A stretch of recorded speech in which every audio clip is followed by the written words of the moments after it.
하나님의 말씀은 마태복음 14장입니다. 마태복음 14장 1절 말씀부터 봉독하겠습니다.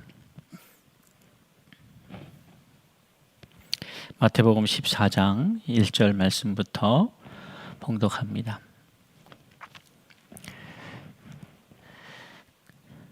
그때에 분봉왕 헤롯이 예수의 소문을 듣고 그 신하들에게 이르되 이는 세례 요한이라. 그가 죽은 자 가운데에서 살아났으니 그러므로 이런 능력이 그 속에서 역사하는도다 하더라. 전에 헤롯이 그 동생 빌립의 아내 헤로디아의 일로 요한을 잡아 결박하여 옥에 가두었으니 이는 요한이 헤롯에게 말하되 당신이 그 여자를 차지한 것이 옳지 않다 하였습니다. 헤롯이 요한을 죽이려 하되 무리가 그를 선지자로 여김으로 그들을 두려워하더니 마침 헤롯의 생일이 되어 헤로디아의 딸이 연석 가운데에서 춤을 추어 헤롯을 기쁘게 하니 헤롯이 맹세로 그에게 무엇이든지 달라는 대로 주겠다고 약속하거늘 그가 제 어머니의 시킴을 듣고 이르되 세례 요한의 머리를 소반에 얹어 여기서 내게 주소서 하니 왕이 근심하나 자기가 맹세한 것과 그 함께 앉은 사람들 때문에 주라 명하고 사람을 보내어 옥에서 요한의 목을 베어 그 머리를 소반에 얹어서 그 소녀에게 주니 그가 자기 어머니에게로 가져가니라. 요한의 제자들이 와서 시체를 가져다가 장사하고 가서 예수께 아뢰니라. 아멘. 예수님은 누구신가? 이 질문이 믿는 저와 여러분에게는 그렇게 어려운 질문 같지는 않습니다. 그러나 예수님을 믿지 않는 사람들에게 이 질문은 어떻게 받아들여질까? 우리는 당연하다고 여기는 것들을 세상의 다른 사람들은 뭐라고 답할 것인가? 또 믿음이 없는 상태로 인간 예수에 관심을 갖고 있는 사람의 입장에서는 이것이 어떻게 보여질까? 이런 생각을 한번 가져봅니다. 오늘 우리는 이 마태복음 14장에 나타난 1절로 12절의 그 내용의 말씀을 보면서 당시에 그 지역을 분봉왕으로 다스리고 있었던 이 헤롯 안티바라고 하는 사람의 이 심정 혹은 그 예수가 많은 사람들로부터 관심을 갖고 또 그 많은 사람들로부터 관심을 갖고 사랑을 받고 입에 회자되고 이런 여론이 형성되고 하는 이 상황에서 그 지역을 다스리고 있는 분봉왕의 입장에서 볼 때에 매우 심상치 않은 상황이 되어버린 것이죠. 그래서 헤롯은 이 예수에 관련된 첩보 혹은 정보 등등의 이야기들을 수집하고 관심을 갖고 지켜보고 있었던 것으로 생각이 됩니다. 이제 그런 상황 속에서 오늘 이 이야기가 던져주는 의미, 어떤 의미일까? 사실 이 본문의 내용만 들여다보면 그저 한 왕이, 분봉왕이 자신의 그 가족관계, 물론 이것이 세례 요한으로부터 비판을 받았고 그것이 분봉왕 입장에서 상당히 난처하고 혹은 좀 듣기 싫은 그러한 내용이었으나 어쨌든 그런 이야기들이 있었고 헤로디아를 아내로 맞이한 것이 자기 동생의 아내를 어쨌든 자신의 아내로 차지한 이런 것이 옳았는가 해서 도덕적 비난을 받고 있는 그런 상황 속에서 정치 지도자 혹은 권력을 잡고 있는 사람으로서 그 도덕성에 흠집을 내는 이 세례 요한이 그렇게 썩 마땅하게 여겨지지는 않았을 것입니다. 그래서 그러한 중에 자신의 생일이 되어서 자신의 딸 헤로디아의 그 연석 가운데에서 춤을 추어 아버지를 기쁘게 하니까 이 아비가 내가 무슨 너를 네 소원이 뭐냐? 내가 뭐든지 내가 들어주겠다. 내가 맹세할게. 뭐 약속하지. 이런 상황 이야기들. 그리고 그 가운데에 이 헤로디아가 등장하여서 결국에는 자신도 불편했고 헤롯 왕도 불편히 여겼던 세례 요한의 목을 요구하는 어떤 대단히 무시무시한 이야기들이 이 안에 삽입이 되어 있습니다. 이 이야기를 마태는 어떤 목적으로 기록하였을까? 여러분 생각은 어떠십니까? 지금 마태가 마태복음을 통하여서 하나님의 나라가 가까워온다, 이것을 선언적 메시지로 선포한 이후에 예수께서 그런 그 하나님의 나라가 가까이 오는데 그 하나님의 나라에서는 너희들과 같은 죄인들은 살아갈 수가 없는 나라, 죄인들은 답답하고 괴로울 수밖에 없는 나라, 그런 나라가 다가오고 있는데 그러려면 이것을 어떻게 받아들여야 하는가? 어떻게 해야 이 나라가 임하는 것은 기정사실인데 그럼 우리는 어떻게 해야 하는가? 회개해야 한다. 회개하지 않으면 그 나라의 백성으로 적합하지가 않다. 이것이 단순히 죄를 뉘우치는 정도의 문제가 아니고 죄인된 우리가 죽어지고 의인으로 새롭게 태어나는 완전한 새로운 인간의 재창조의 역사, 그렇게 되지 않는 한 어렵다. 그리고 천국 백성은 어떠한 삶을 살아가는 존재이다 라고 하는 것을 계속해서 반복적으로 우리에게 제시하면서 그 가장 천국 백성의 참 모델인 예수 그리스도의 삶을 통하여 우리에게 새로운 나라에 합당한 새로운 백성들은 어떠하였는지를 보여주고 있는 마태. 그 마태가 오늘 뜬금없이 세례 요한의 죽음을 이야기합니다. 이것이 이제 흐름상으로 봤을 때에는 세례 요한의 죽음은 결국 마지막 구약의 선지자의 죽음입니다. 마지막 구약의 하나님의 사람이 택해서 사용하셨던 구약의 마지막 사람의 죽음이니까 그것은 이제 신약 시대의 도래죠. 새로운 시대의 시작을 알리는 것이기도 합니다. 자, 이제 이런 의미도 있으나 세례 요한이 죽음으로 인하여서 이제 그 시대가 갔다면 이제 새로운 시대를 이끌어갈 새로운 사람들을 어떻게 소개하고 있는가? 물론 예수를 통해서 그 새로운 시대의 사람은 이래야 한다, 이렇게 살아가야 한다라고 지금 말하고 있는 것인데 그것이 예수라고 하는 the man,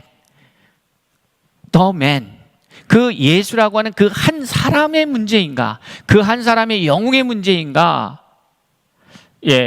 세례 요한이라고 하는 하나의 영웅적 그 시대의 영웅이었던 사람이 저물고 새로운 시대의 새로운 스타의 탄생을 말하려고 하는 것인가?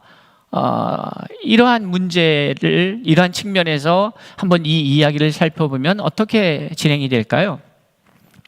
저는 이 부분이 좀 흥미롭습니다. 과연 마태는 왜 이 사건을 여기서 언급하고 있는가?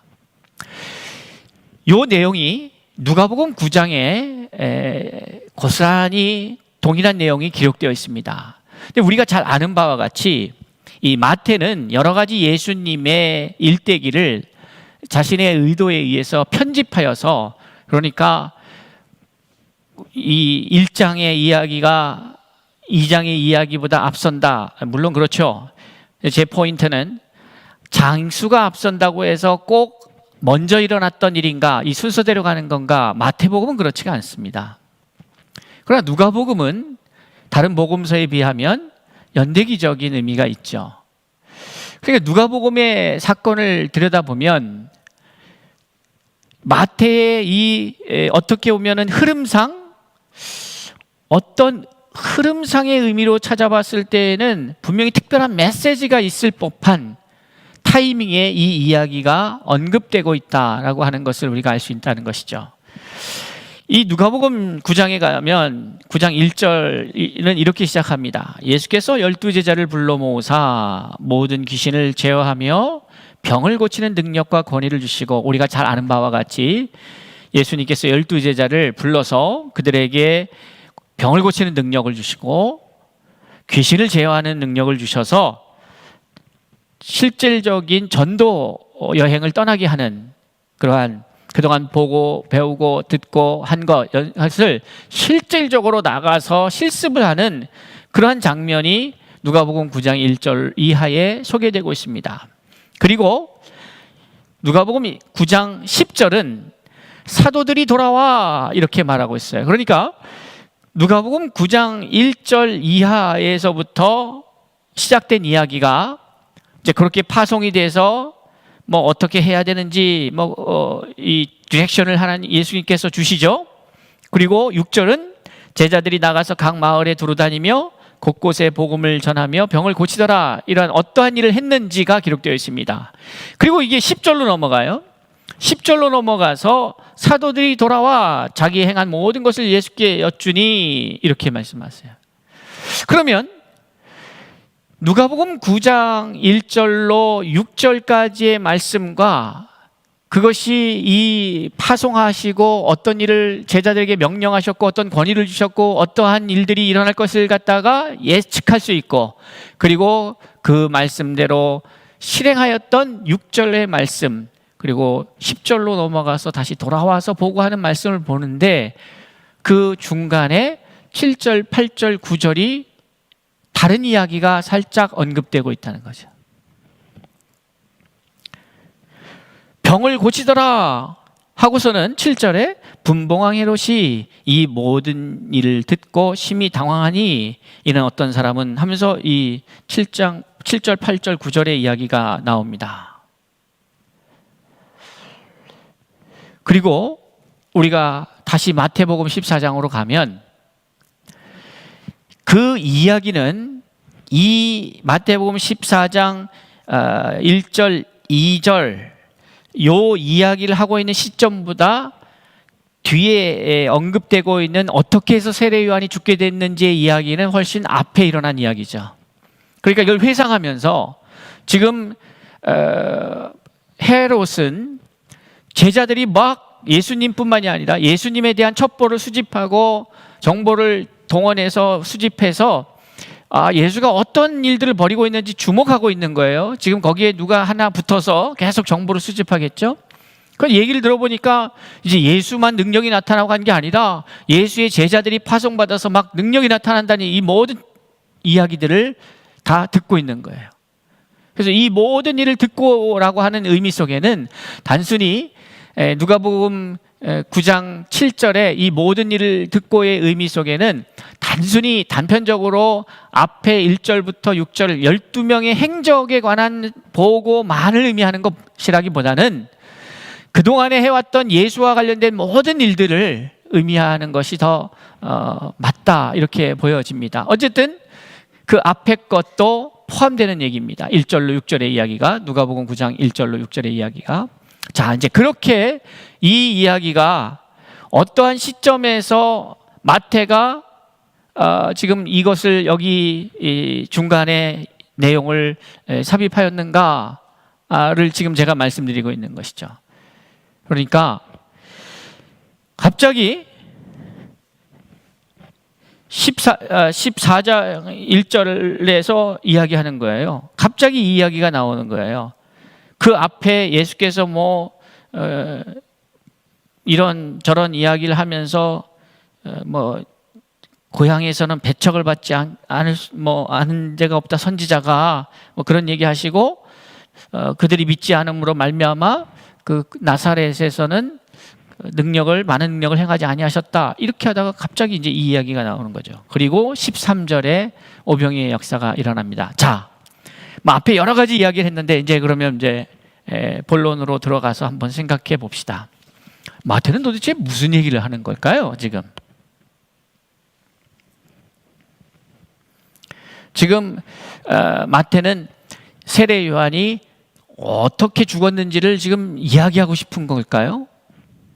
그게 아니라 사실은 세례 요한이 이 죽은 이야기는 이미 벌써 끝난 이야기예요.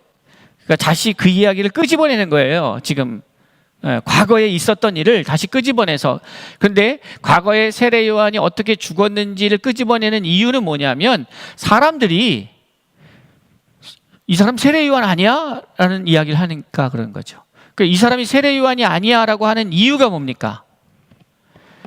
그러니까 헤롯이 파악한 정보에 근거하자면 헤롯은 왜 그렇게 파악하고 있어요? 뭐라고?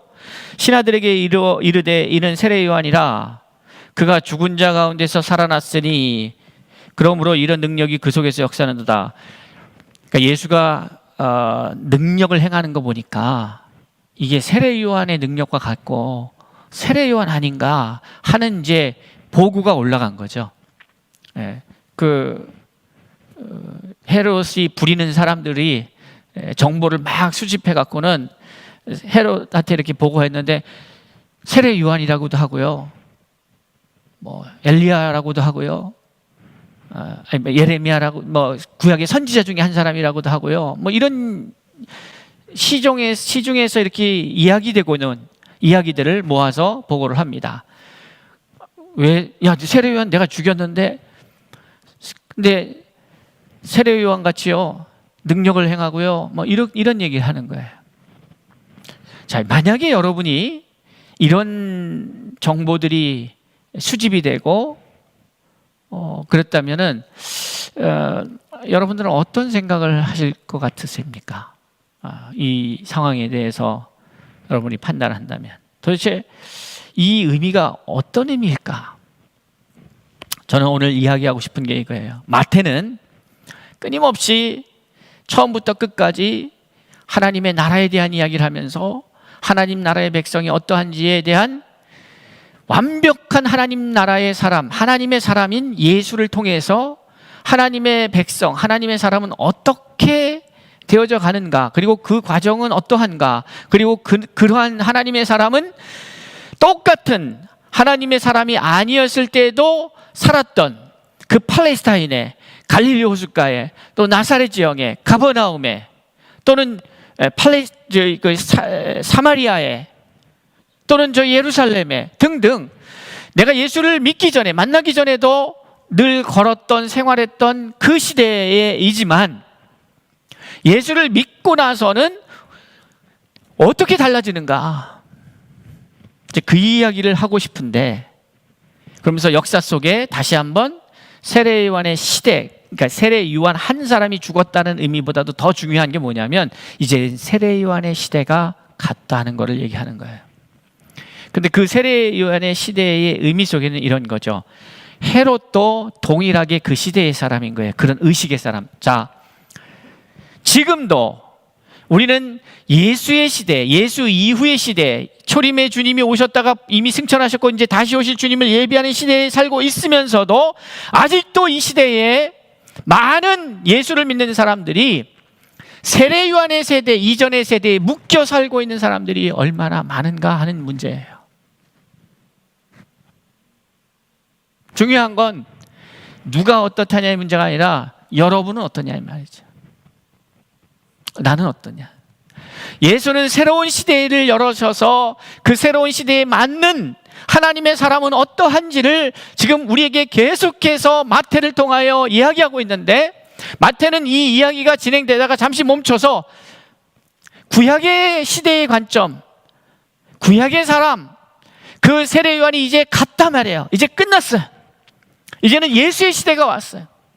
그런데 여전히 구약의 사람들에게 갇혀 지내는 사람. 그래서 분명히 세례 요한과 예수의 능력이 달랐을 거예요. 그런데 헤롯이라든지 헤롯에게 정보를 준 사람들이라든지 그 시중에 있는 사람들은 그 세례 요한 이상을 넘어갈 수가 없는 거예요.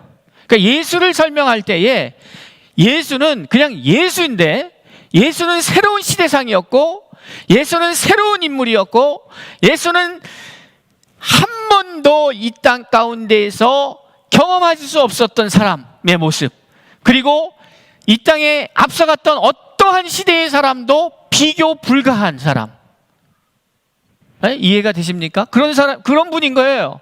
그런데 그거를 구약의 사람들의 자신들이 생각할 때에는 위대하다고 생각했던 사람들, 자신들의 관점에서는 와, 정말 어떻게 저럴 수 있을까 하는 사람들. 그러나 역시 뭐예요? 역시 그 사람들도 예수 이전의 사람들인 거예요.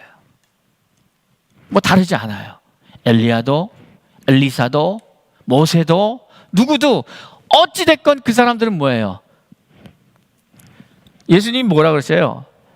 너희가 믿을 수 있을지 모르겠지만은 하면서 쭉 세례 요한에 대해서 설명을 하면서 대단히 의미심장한 말을 하죠. 사람이 낳은 사람 중에 이 세례 요한보다 큰 사람이 없다는 거예요. 그러니까 세례 요한을 딱 얘기하면서 세례 요한보다 사람의 자손, 사람이 낳은 사람 중에, 사람의 자식들 중에 세례 요한보다 낫다고, 낳은 많은 사람이 없다라고 얘기하는 의미는 뭐예요? 세례 요한을 중심으로 해서 그 이전의 모든 사람들보다 위대한 게 누구라는 겁니까? 세례 요한인 거예요. 그러니까 어떻게 보면은 예수님 이전 세대의 대표적 인물로서 세례 요한이 있는 거죠. 그런데 거기에 이제 예수가 시작이 되면서 세례 요한은 어떻게 되는 거예요? 이제 죽어서 사라지는 거예요. 그러면 예수는 어떤 인물이냐 이 말이죠. 다시 말씀드립니다. 예수는 전혀 새로운 차원의 얘기예요. 그런데 예수님이 세례 요한보다 큰 사람이 없다고 하면서 그 다음 장면의 이야기가 뭡니까? 그런데 천국에서는 세례 요한보다 다 큰 거예요. 천국에 있는 백성들은. 자, 그럼 이 얘기를 갖다가 종합해 보면은 뭡니까? 그럼 뭐예요? 천국은 구약에 있는 어떤 사람들보다 위대한 사람들인 거예요. 결론적으로 말하자면 예수 이후의 사람들, 다시 말해서 예수를 믿고 하나님의 자녀가 된 사람들은 그 어떤 사람도 세례 요한보다 위대한 거예요. 그런데 이 분봉왕 헤롯이 예수를 소개할 때에 이렇게 표현하는 거죠. 그 신하들에게 이르되 이는 세례 요한이라. 이 이야기를 마태는 지금 하고 있는 거예요. 이것은 헤롯만의 관점이 아닙니다. 이것은 당시에 많은 사람들이 예수의 위대하심을 이야기하는 방식이 뭐냐면 예수를 가장 칭송하고 가장 위대한 사람이라고 표현한 방법이 뭐였냐면 세례 요한이었다, 이렇게 표현하는 거잖아요. 근데 그게 O입니까? X입니까? 그건 X죠. 이거냐면 세례 요한과 예수는요 전혀 차원이 다른 존재란 말이에요. 근데 이 의미가 어떤 의미냐면 우리는 예수를 믿지 못하는 사람과 예수를 믿고 새로 거듭난 사람은 이건 전혀 차원이 다른 존재예요. 이 사람이 조금 더 업그레이드 되거나 혹은 이 사람이 좀 더 나아지거나 된 사람이 예수 믿는 사람이 아니고 전혀 새로운 차원의 새로운 존재다 이 말이에요. 그러니까 예수님의 요한의 제자들이 시체를 가져다가 장사하고 가서 예수께 아뢰해요. 이 장면이 어떻게 이해집니까? 뭐 여러 이야기가 할 수 있지만 저는 이제 제 눈에는 어떻게 보냐면 세례 요한의 한계, 이제 그것을 딱 놓고 그 다음 세례 요한의 가르침에 의해서 어느 정도까지 왔다 이 말이죠. 그런데 이제 그 다음 스텝은 한 발자국도 나갈 수가 없는 거예요. 그래서 이제 예수 앞에 나왔어요. 이런 모든 상황을 얘기하고 이제 예수 앞에 나온 거예요. 여러분, 이게 중요하지 않겠습니까? 우리는요,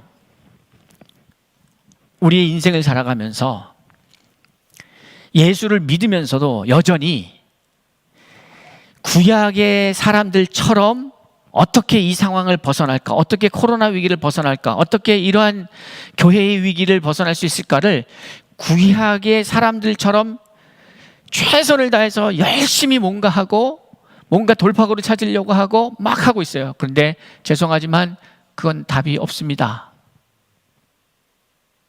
이미 그건 끝난 거예요. 새로운 시대에는 새로운 시대에 걸맞는 삶이어야 하는 거예요. 그런 사람들이어야 하는 거예요. 그러면 우리가 이제 말씀을 정리하면 이렇습니다. 자, 그럼 예수만 세례 요한과 다른 특별한 존재인가? 마태의 답은 뭐예요? 아니다라는 거예요. 그 이야기를 지금 하고 있는 거죠. 그러니까 제가 아까 누가복음 9장의 이 이야기가 어떠한 이야기 사이에 중간에 싹 들어가 있는 말씀이라고 제가 말씀드렸잖아요. 그죠? 그게 어떤 이야기의 말씀이에요? 12명 파송한 것과 이 이야기가 들어가고 그 다음에 그 사람들이 돌아와서 고백하는 장면이 나온다 이 말이에요. 그렇죠? 자, 그럼 뭐겠어요? 지금 마태는 새로운 시대에 새로운 사람이 예수 한 사람이다라고 말하는 게 아니라 예수를 믿고 거듭난 모든 사람들은 그렇다는 것을 던지는 거죠. 그것이 이제 예로 예수의 제자 12명을 얘기합니다. 그런데 여기서 끝나지 않죠. 그 다음에 누가복음에 가보면 이게 이제 11장으로 넘어가서 그 다음 어떤 사건이 기록되고 있냐면 70인을 파송하는 장면이 나와요. 자, 보세요. 세례 요한하고는 전혀 다른 존재가 예수예요. 비교 불가합니다. 전혀 다른 존재예요. 그런데 사람들은 조금 더 나은 사람 혹은 그와 같은 능력의 사람으로 예수를 이해하고 있었던 거예요. 신앙생활은 그렇게 하면 안 되는 거예요. 모세보다 조금 더 나은 사람입니까? 예수가? 죽음 앞에 여지없이 다윗도 엘리야도 모세도 그 누구도 심지어 구약의 사람들 이전의 모든 사람들보다 그 가장 위대한 그 누구보다도 위대했던 세례 요한도 뭐라고 얘기하는 거예요? 죽어서 장사를 했다 이거예요. 그 얘기는 뭐예요? 죽음 앞에 다 무너졌던 존재들이다 이 말이에요. 단 한 사람도 죽음을 이긴 사람이 없는 거예요. 죽음을 이긴 사람이 없다는 얘기는 죽음을 이길 수 있는 사람이 없었던 거예요. 그런데 예수는 어떤 사람이냐? 그 죽음을 이긴 분이다 이거지. 이건 전혀 다른 존재예요. 근데 그게 예수만이냐? 아니다 말이야. 12명을 소개하면서 그 이야기를 소개하면서 12명을 소개하면서 12명이 뭐예요? 예수의 능력을 가지고 나아가서 역사를 일으키잖아요. 그리고 거기에서 멈추는 게 아니라 이제 12명이 몇 명이 돼요? 70명이 돼버렸어요. 그러니까 예수 한 명만 죽음을 이기고 예수 한 명만 위대하고 예수 한 명만 이런 이야기를 하는 게 아니라 하나님 나라의 백성은 이렇다는 것을 얘기하는 거예요. 그러니까 저와 여러분이 성경은 명확하게 얘기합니다. 세상은 믿는 사람들이 죽는다고 얘기하지만 믿는 사람들도, 그러나 요한복음에서 예수님은 뭐라 그래요? 나를 믿으면 죽어도 살겠고 살아서 믿으면 영원히 죽지 아니라. 아니 이게 말이 됩니까? 살아서 믿는데 많이 죽었잖아요. 죽었어요 안 죽었어요? 아니 우리 믿음의 선배들 다 죽었잖아요. 그럼 이 말씀이 맞아요 틀려요? 우리의 구약적 사고방식, 제가 말하는 구약이라고 하는 것은 시대적으로 말하는 게 아니에요. 예수와 다른, 예수가 나오기 전까지의 사고방식의 체계를 말하는 거지. 그 방식으로는 사람들은 다 죽었어요. 그리고 실제적으로 아직도 우리가 예수를 믿는다고 하면서도 지금 예수가 부활하시고 승천하시고 2000년이 지난 이 시점에 시대적으로는 훨씬 미래의 사람이지만 지금 우리도 여전히 구약의 모세와 같이 생각하는 사람들이라. 그런 사람들이 너무 많은 거지. 그런데 성경은 죽지 않는다는 거지. 그러면 그동안에 믿으면서 죽은 사람들은 뭐예요? 성경은 그거에 대해서 명확하게 답변합니다. 자고 있다고. 자는 거라고 얘기하는 거예요. 자는 거예요. 자는 자와 죽은 자와 차이점은 뭡니까? 가장 큰 차이점이 뭡니까? 깨어나면 잔 거고, 깨어나지 못하면 죽은 거지, 그건. 근데 우리는 부활하잖아요. 예수만 부활하는 게 아니고, 저와 여러분도 우리가 살아생전에 예수를 배웁지 못하면 죽어서 그 다음에 어떻게 해야 돼요? 부활하잖아요. 예수가 오셨을 때에 우리가 그 믿음이 있는가? 그러니까 여러분, 오늘 이 마태가 세례 요한의 이야기를 언급하는 이것은, 저는요, 이게 어떤 거냐면요, 완전히 새로운 시대로의 전환을 선포하는 거예요. 이거는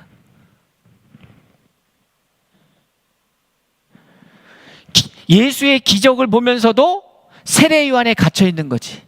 예수의 기적을 보면서도 세례 요한이라고 생각하는 거예요.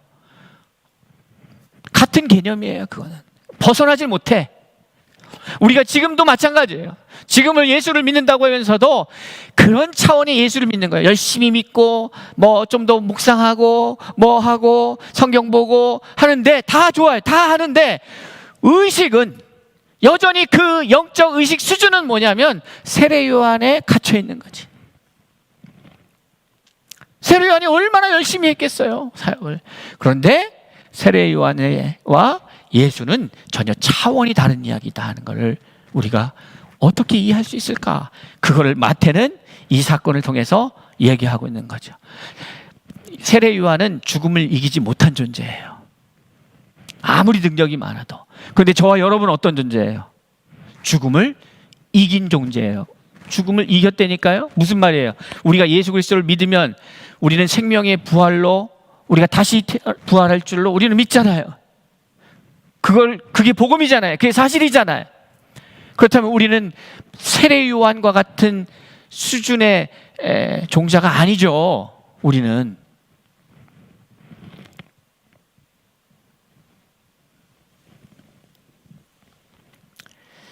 저는 이게 매우 중요하다고 생각해요. 신앙생활은 열심히 하는 게 아닙니다. 무엇을 믿느냐의 문제예요. 근데 우리가 아는 예수는, 그래서 제가 제목을 그렇게 한 거예요. 예수가 도대체, 여러분이 믿는 예수는 도대체 누굽니까? 모세, 엘리야, 엘리사, 다윗, 세례 요한, 수많은 선지자들, 능력의 종들, 그 부류의 분입니까? 아닙니다. 그러면 예수가 그런 존재가 아니라면 예수의 존재는 뭡니까? 하나님의 자녀의 아들이에요. 그럼 저와 여러분 또한 예수 그리스도를 통하여 하나님의 자녀가 되는 권세를 받은 자들이죠. 그러면 우리는 세례 요한과 한 예수 그리스도의 차이하고는 다르게 우리는 예수와 같은 존재다 이 말이에요. 그래서 세례 요한은 죽어서 장사될 수밖에 없지만 우리는 다시 부활의 소망을 가질 수밖에 없는 거죠.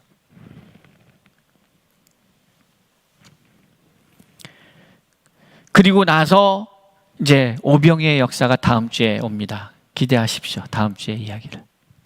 오병이의 역사를 또 왜 이 이야기를 지금 끄집어내고 있는가? 이 14장부터 매우 중요한 거죠. 그러니까 그 앞에까지는 복음에 대해서, 복음이 어떻게 이 세상에 왔는지. 복음은 뭐예요? 제가 말하는 복음 뭡니까? 그건 생명입니다. 생명이에요. 그 생명은 뭐예요? 영원히 죽지 않는 생명이죠. 그걸 뭐라고 얘기해요? 한마디로 영생이다. 그건 영생이에요. 그 영생의 복음이 이 땅에 어떻게 오셨고 그가 왜 복음이어야 했는지에 대한 이야기를 시작으로 해서, 그리고 그 땅 오셔서 이제 공생애를 시작하면서는 그러면 한 존재가 어떻게 이 복음의 존재로 바뀔 수 있는지, 그건 뭐예요? 세례를 통해서예요. 내가 죽고 그리스도와 함께 다시 살아나는 그 과정을 통해서, 세례를 통해서 내가 새로운 존재로 태어나는 거죠. 그거를 누가 인정하는 거예요? 하나님께서 인정하시는 거예요. 성령이 인정해야 돼요. 인치셔야 되는 거지. 이는 내 사랑하는 아들이고 기뻐하는 자라고. 우리가 믿음 좋다고 서로 칭찬할 문제가 아니라니까요. 하나님이 하늘에서 이 목사 너는 내 아들이구나, 내 사람이구나, 이 하늘의 증거가 있어야 된다 이 말이에요. 우리끼리 아무리 증거 세워야 뭐해 소용없는 일이지. 그런데 우리는 여전히 마태복음 14장 이전에 예수 그리스도를 보여주면서 우리에게 제시하고 있는 새로운 시대의 새로운 의로운 사람의 모습이 아닌 세례 요한 수준에 갇혀서 세례 요한으로 통칭될 수 있는 구약의 시대의 사람들 안에 그 모습으로, 하나님의 자녀가 아닌 하나님의 종의 모습으로, 하나님의 자녀 백성이 아닌 하나님께 구속된 종의 모습으로 우리를 이해하고 있는가, 이걸 벗어나야 된다.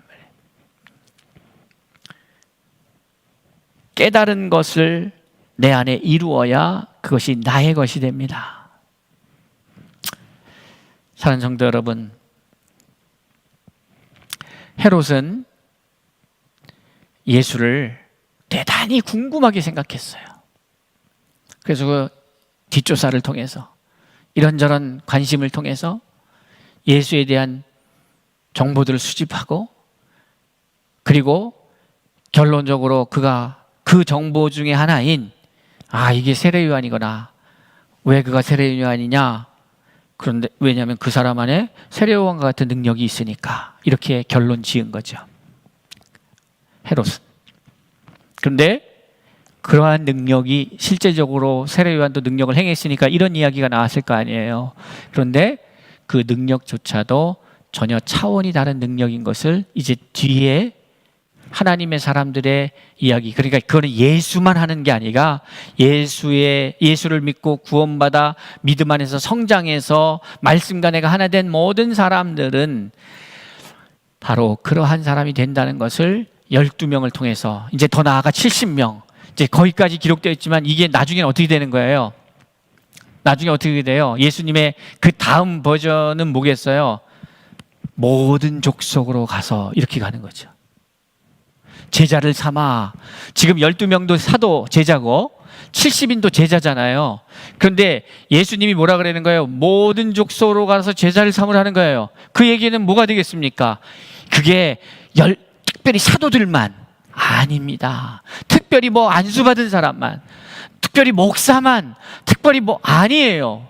성령이 임하면, 모두에게 성령이 임하면 어떤 특징이 나타나요? 오직 성령이 너에게 임하시면 뭐예요? 첫 번째 특징이 권능을 받는 거잖아요. 그 권능이 뭡니까? 12명에게 임한 권능이 뭐예요? 병 고치고 귀신을 제어하고 이런 일이지. 죽은 자를 살리고 이런 일들이 일어났던 거예요. 그러니까 그거는 예수님만 했던 게 아니에요. 그러니까 이것이 이제 확장돼서 어떻게 됩니까? 바울이라고 하는 인물을 통해서 그게 성령에 취한 사람들은 이런 일을 행하는구나를 이제 바울이라고 하는 사람들을 통해서 우리에게 보여주고 있고, 그럼 바울만 했냐 이 말이에요? 아니라 이 말이지. 성령에 취한 모든 사람들은 그 일들을 행하였다는 거예요. 여러분 믿으셔야 합니다. 이제 내년에는 우리 서울 충신교회가, 코디엠 교회가, 이 코디엠 사역이 이제는 그러한 하나님의 능력을 받은, 성령의 능력을 받은 사람들이 이제 나가서 한 사람 한 사람 건져내는, 구원하는, 구원받을 백성을 찾는 이러한 인들이 있어야 되겠다. 이제는 그동안의 패러다임은 뭐냐? 집회를 통해서 사람들을 불러 모으고 전도해서 교회를 불러왔는데 아니다 이 말이야. 이제는 여러분들이 나가서, 왜 5인 이상 못 모인다며. 그럼 어떻게 돼? 방법은 둘이 만나면 되지. 이것도 방역 당국에서 별로 좋아하지 않을 말 같은데,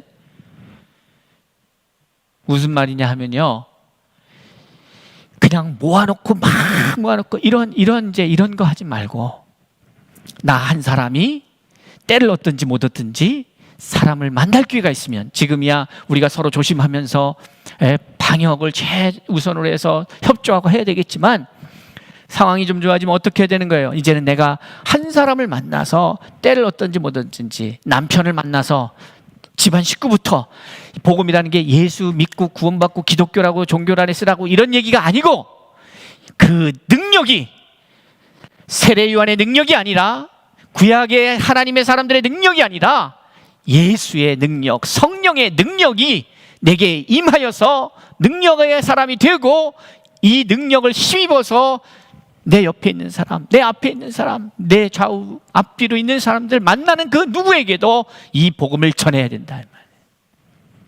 이제는 그러한 시대에 우리가 살고 있다는 거죠. 어떠한 시대? 어려운 시대, 모이기를 패하는 시대에 자꾸, 그러니까 모이기를 패한다고 하니까 그냥 억지로 모이려고 뭘 그렇게 해요. 예. 아니, 우리 교회 여기에 모여봤자 몇 명이나 모으겠어. 그런데 내가 가서 한 사람 만나면은 그 얼마나 많은 사람을 만나겠냐 이 말이에요, 우리 성도들이. 그러나 만나기 전에 반드시 기억해야 될 게 뭐예요? 사람을 만나기 전에 누굴 만나야 돼요? 하나님 만나야지, 예수 만나야지, 성령을 만나야지. 성령을 만나야 권능을 받고, 권능을 만나야 증인된 삶을 살 수 있다는 사실을 우리는 믿어야 합니다. 왜? 성경에 기록되어 있으니까. 그러면 이제 인간이 중동이 아닌 거지요. 성령의 사람이 되는 거예요. 인간 누구누구가 아니에요. 여러분 개인이 보면은 나는 그냥 평범한 사람인데, 주부인데, 아저씨인데, 직장인인데, 아니요. 다 접고 나는 어떤 사람이 되어야 돼요? 성령이 충만한 사람이어야 하는 것이죠. 그럴 때에 엄청난, 우리가 상상할 수 없는 하나님의 권능이 내게 임하게 되고, 그 권능은 나로 세상을 향하여 담대하게 나갈 수 있도록 믿음을 주고 능력을 주고 용기를 주고, 나아가서 나를 통하여 세상에 하나님을 당당히 증명해낼 수 있는, 증거할 수 있는 증인의 삶을 살 수 있게 된다는 사실을 믿고, 다가오는 한 해는 우리를 통하여 수많은 하나님이 곳곳에서 세상에 증거될 수 있기를 주의 이름으로 축원합니다. 하나님의 역사가 바로 나로부터 시작돼서 내가 죽고 내 안에 그리스도께서 사시고 그리스도의 영이 있고 성령이 충만하여서 이 시대에 참 필요한 기적과 이적이 나타나는, 시대가 필요로 하는 기적과 이적을 만들어내는 그 주인공들이 저와 여러분이 될 수 있기를 주의 이름으로 축복합니다. 기도하겠습니다. 아버지 하나님, 복음을 바로 깨닫게 하여 주옵소서. 복음을 바로 깨닫게 하여 주옵소서. 예수님의 이름으로 기도드리옵나이다. 아멘.